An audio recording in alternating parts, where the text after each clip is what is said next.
Welcome, I'm John Caldera, president of the Independence Institute and your devil's advocate. You know her, you love her, she's back in Colorado. Our former Attorney General, our former Secretary of the State. Were you ever a state legislator as well? No, I wasn't. You went right to AG. Gale Norton, thank you for being with us.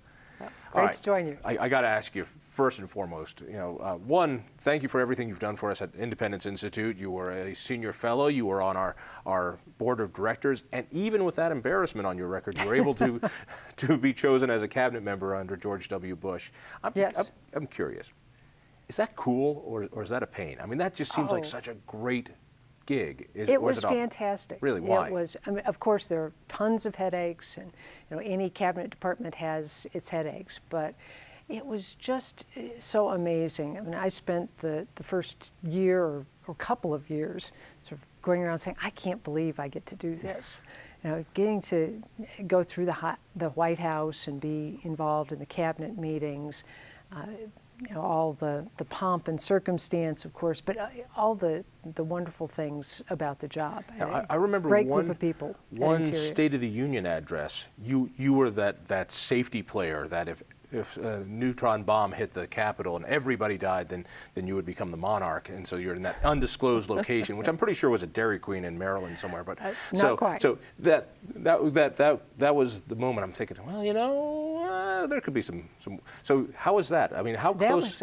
Actually, when that happened was the first State of the Union after 9/11, and also the evening of 9/11. I was at a secure, undisclosed location, having been taken there right after the planes hit the World Trade Center. From your office in D.C.? From my office in D.C., and got a call from the Vice President saying, "You're the highest-ranking person in the order of succession to the presidency who's outside of Washington, D.C. tonight. Please stay where you are." Wow. And so that was an amazing experience. Now, did Secret Service just come and grab you and move you someplace? Because I had heard whoever, I think Cheney was in the White House at the time, and from what I understood, they just picked him up and ran off with him.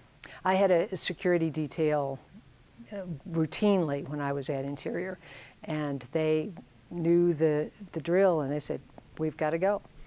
And so we went off to, we had a couple of intermediate stops, but basically went to our secure, undisclosed location. A diner? Somebody I know? No. Oh, come on, you're gone. You don't work for them anymore. Tell me. No, it was a secure location. Really? Yes. I think in previous times, secretaries who had been, away got to do fun things, but this after 9/11. No.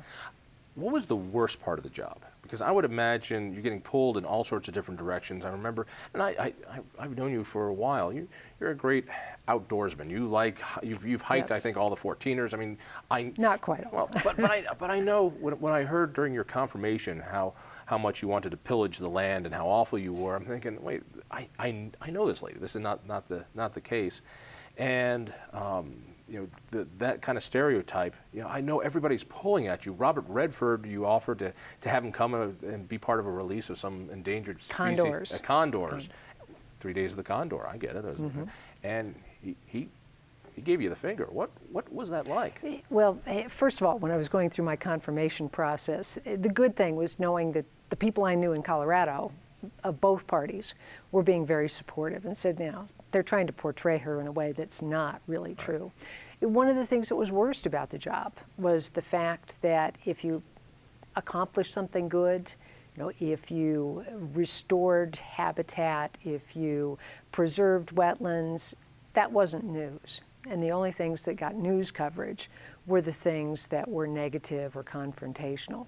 And so there's so much that my great group of people at Interior accomplished during the time I was there that did not get any publicity or any attention. But you would go to the White House pretty regularly, cabinet meetings. What did you steal from the White House? Anything good? Ashtrays, notepads?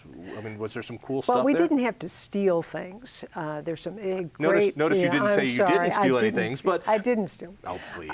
But, you get these great little M&M boxes. They're from Air Force One, and So you heard about those. Oh yes, I've got a few. And you've been on Air Force trading One. cards. What's Air Force One playing like? cards.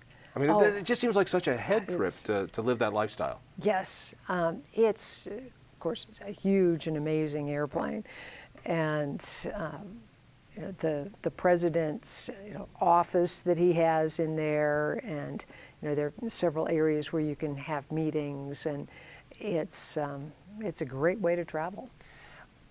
Just on a personal level, it seems to me the image I have is that you go to Washington and you're put up in this wonderful new home that has servants' quarters, and people are there to take care of the daily stuff of ironing your clothes and starching your shirts and making sure you have a nutritious breakfast so you can get to the business of the nation. Oh, I Yeah. wish. No, I mean you still have to, you go to still the drive to grocery work. store.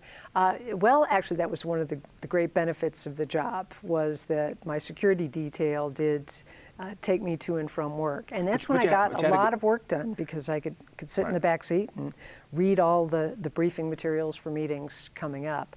But other than that, you're pretty much a normal person who has to do have to go all to the the grocery normal store. stuff in between It's like everything going to else. the grocery store when you have a couple of Secret Service goons there pushing the cart. Do you get recognized a lot? Sometimes. That's pretty cool. But All right, it was George W. Good guy, Yes. bad guy? Oh. Come on. great guy. You have to say that. But I really believe it. He was a very good boss. He was so much more in depth than the way he came across in the media, and he was. For example, when the hurricanes hit, Katrina and Rita, we had meetings constantly trying to get everything restored, and he was in the middle of those, and he knew, which offshore facilities were not working, which pipelines were not going, which roadways had to be restored. I mean, he was right in the middle of everything, and that's not something you would ever see on television. You and I, both being rather free market oriented and small government oriented, even small L libertarian oriented, when you saw the president pushing economic policies that went against what you and I believe, and I've got some real issues with what he did with Medicare. He outlawed the light bulb, for God's sakes. The TARP bailout. These things really rubbed me the wrong way. Was there talk inside the administration while that was going on? Were there people saying, "I don't know why we're doing this," or or do you focus it on the interior and that's your job? For the most part, the cabinet, when you have discussions, the formal cabinet meetings are not as much in-depth working sessions. The time and place where you really have the in-depth sessions are people who are working in a specific area. So energy, we would have meetings and I would be attending those. Environmental issues, I would attend those. Some of the other things would be other parts of the cabinet, the departments that were more directly involved. But of course, we had a lot of dealings with Office of Management and Budget and what the overall allocation of budget is for the departments. Right. So there were some ways we were involved and some other ways we were not. One of the other great disappointments I had was ANWR. Here we are right now Yes. this summer watching again gas prices go through the roof again, knowing that we have these facilities there, the oil's there, we just haven't built a way to get to it. I remember when you were talking about it, and this statistic just really hit me well, that it was going to devastate this beautiful, pristine land, but in fact, the pictures what you saw weren't where it was going to drill. It was actually some kind of tundra area.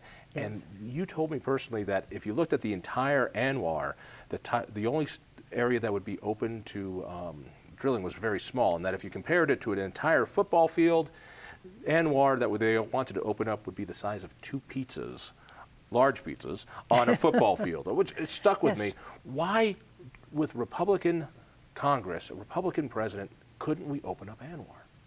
This was one of those things that got into the same kind of environmental battles that you're seeing now with the Keystone Pipeline. And it was passed by Congress in 1995.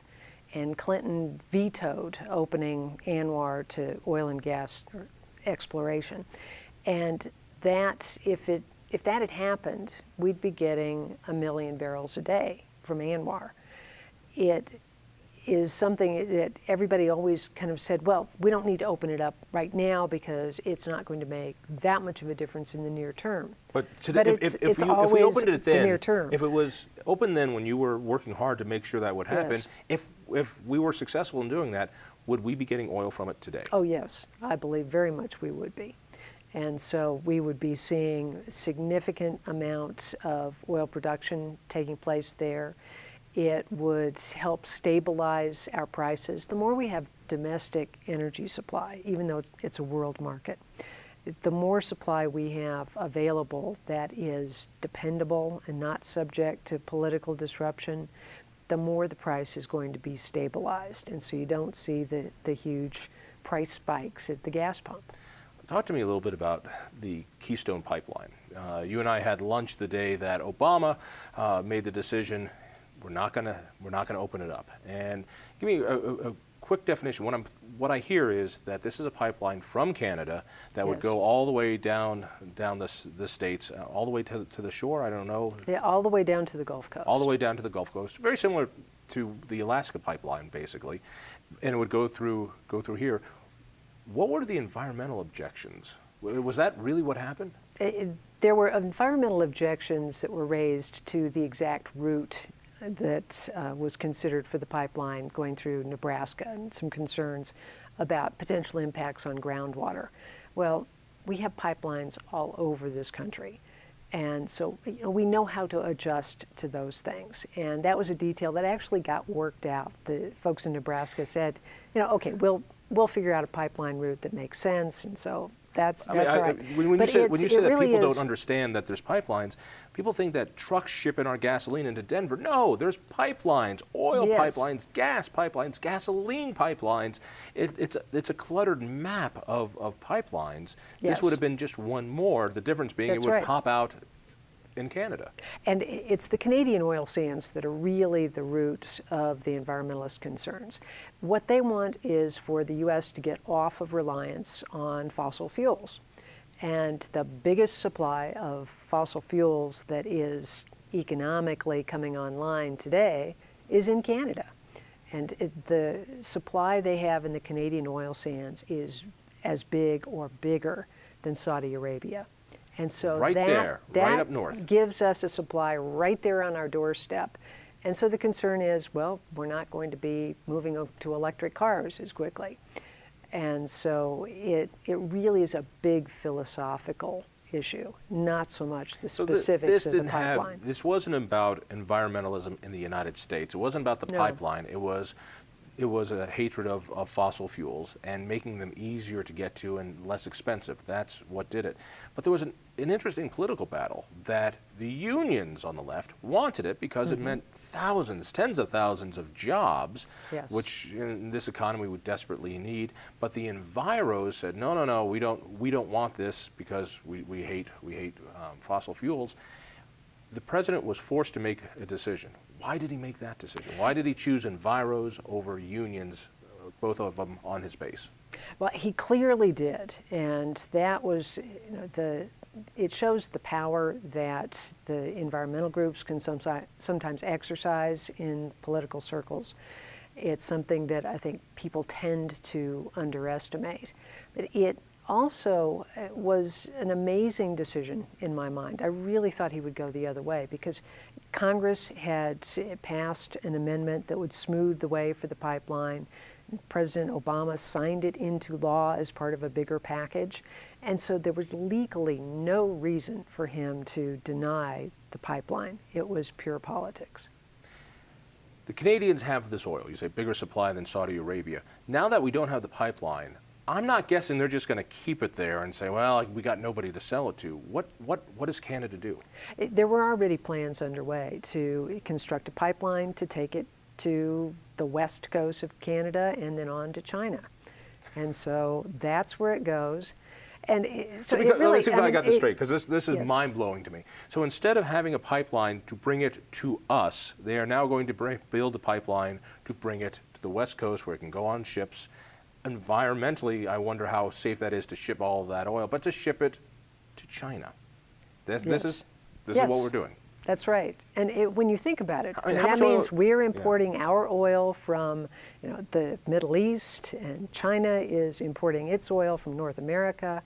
I'm not sure this makes a whole lot of sense, but I think that's what is likely to happen unless there is some turnaround to allow the pipeline to go forward. But that's not going to happen with this administration. So if there's a change in the administration this fall, is that enough time to get that pipeline back to our direction, do you think?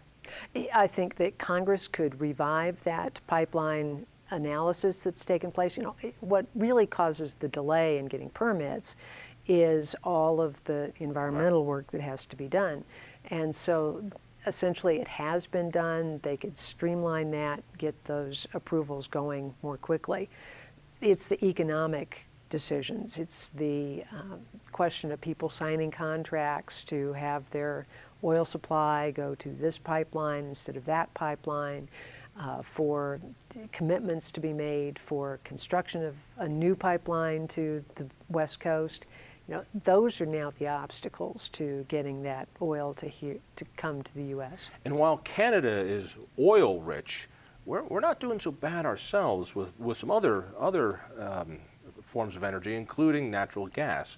Who knew it 10, 20 years ago that the United States might have the world's largest supply of natural gas thanks to a new technology called fracking, which, by the way, is the coolest word ever. So thanks to fracking, which is pumping water down into these wells, and tell me if I've got this right, busting apart the rocks, it releases all this natural gas, which allows us to have the world's largest supply of this clean burning fuel. Yes. So why was I not surprised when I found out that fracking, I love that word, is not environmentally sound? Well, it's largely it is water and sand, and then some chemicals that are basically like dish soap and other things that you use to lubricate it and get busted up. Yes, right. Those kinds of things would be pumped under the ground at high pressure in order to unlock supplies that, you're right, nobody knew were ever going to come online 10 years ago. I mean, I remember having conversations with Alan Greenspan, the head of the Federal Reserve. He was really concerned that our economy was going to be in dire trouble if we didn't have more natural gas supply. We were talking about liquefied natural gas being imported. Oh, right. We were going to turn natural gas into liquid, put it onto boats where it could just explode under pressure, get it here, then turn it back into natural gas. We don't need to do any of that. We're sitting on top of it. All we need to do is poke a hole and to get this clean burning fuel. And it was a tremendous change that was brought about by the market forces, by entrepreneurial activity, and technology, not by government. And so that has made a dramatic change, and it really has given us an opportunity to have a cleaner supply of fuel and to have a much. But I've heard our water supply is being supply. Contaminated by this stuff, that because of fracking problems, we've got contaminated water. How many fracking accidents, I love that. How many fracking accidents have there been? Very, very few. In fact, it has taken a couple of decades for them to even find one example. And this is a technology that was used in other situations for many years. It's only being applied in new situations that has unlocked this great supply. For the most part, the water on which we draw for wells and the aquifers are just a few hundred feet deep, where it's way below that the fracking would be taking place, 7,000 to 8,000 feet deep. And 7,000 or 8,000 feet deep? There are thousands You're going of feet. a mile and a half down the ground, well past the water supply, Yes. and busting up that sand. That's right. And so thousands of feet of rock that are separating where the fracking is taking place from where the water supply is. And so, except for a few companies that, usually mom and pop companies that don't quite handle things right near the surface, you really don't have instances of fracking causing the And disruption of the water and it's supply. clean burning. Yes. There's not the CO2 problem. Yes. So If you could look at the overall environmental benefit, having that natural gas is a real positive. then why is my utility bill so high? It's going to have an effect as that, there are more and more natural gas fired utilities, and the price is very low and likely to continue fairly low into the future. Let me ask you about the environmental question, and I'm talking about motivation. I get the feeling that there's a couple different types of environmentalists. There are those who are true environmentalists. They're worried about water supply, they're worried about air quality, they're worried about contamination of ground soil. And then there's some who are the global warming guys who, I believe it's a religion to them. They believe the science is settled and there's consensus. And I think they want to stop production. I think they want to control the economy. And I see these two groups of environmentalists perhaps having a huge collision in the future. In one way, while we put out all these wild new energy mandates, we put up pinwheels, which end up chopping up birds and turn them into condor cuisinarts. We push for electric cars, which then have batteries that have acids and things that will go into landfills and pollute the water. We now have CFLs that have mercury in them, and those are going to go and contaminate landfills and water supplies. And at one point, I think environmentalists are going to have this huge civil war of people who say, no, we need to take care of the ground, and the other ones are like, no, we need to take care of global warming, which means we stop all production. When I see objections to fracking, objections to the Keystone pipeline, to Anwar, I'm thinking these are environmentally sound things. They just don't want progress. How off am I on this? Well, I think it's important to differentiate between the environmental values, wanting clean air and clean water, which we very widely want to see, from the tools and the way in which the tools of command and control are being used. And if you have environmental protections that are based on market forces, that encourage innovation and entrepreneurship, that allow us to adjust as we find out the problems. So often we say, okay, here's this big environmental problem, we're going to avoid it by doing this. And then later we find out that this has its own set of environmental problems. And so it's very hard to adjust if you've got the laws locked into the new way of doing things. So I think we ought to be looking for ways to encourage more flexibility in the way we go about things. And so yes, I think that does get us into some conflicts. Maybe you can't say this, so allow me to say this, which is we've created a system of law where environmentalists get to stick sticks into the spokes of progress by complaints and legal actions to the point where the cost of doing business is outlandish. We haven't had a new nuclear power plant built here in decades. We haven't had a new oil refinery built in the United States in decades. They've added capacity to the old ones. We haven't made these infrastructure improvements because you can sue because it might hurt this frog or this moth, and you have to go through so much environmental paperwork. We're stagnating, and energy prices are soaring and going to get worse. And I think many Americans don't realize how bad our system is in comparison with many other places. As companies, major companies are looking where to invest around the world, there are lots of places you can go and get your approvals. Yes, you have to meet environmental standards, but you don't have this uncertainty and litigation and years of drawn-out paperwork that you have in the United States. And so we really are hurting our economy in the way we go about doing things. You can have high environmental standards without having the uncertainty, without having the litigation, without having all this paperwork that is so much the red tape blocking our progress. I think about the war on coal, and 80% of our power in this state comes from coal, but it's because of the new renewable mandates, thanks to Governor Ritter, the other taxes and the carbon tax that we're not supposed to know about in our electric bills. It is now cheaper for them to sell to China. So the coal that's coming from Wyoming and Colorado goes into into trains, goes all the way to California. They take them out on trains, put them on a boat, goes out on a boat all the way to China, onto another train, so it can go to a power plant there, as if the Earth knows the difference between the two power plants when they emit their CO2, and I'll guarantee you our power plants are a whole lot cleaner than theirs. I was amazed to find out, because that doesn't seem like it would make economic sense, but you're absolutely right. Our coal is indeed going to China. And so we have another one of those situations that may not make as much sense as it seems like on the surface. Our coal will be going to China, and our Canada's gasoline and oil will be going to China, and our natural gas will stay in the ground because we won't be allowed to fracture it out and get it out. So we'll be on pinwheels. We got about a minute left. Give me something on the future. Is where from energy policy, where do we go?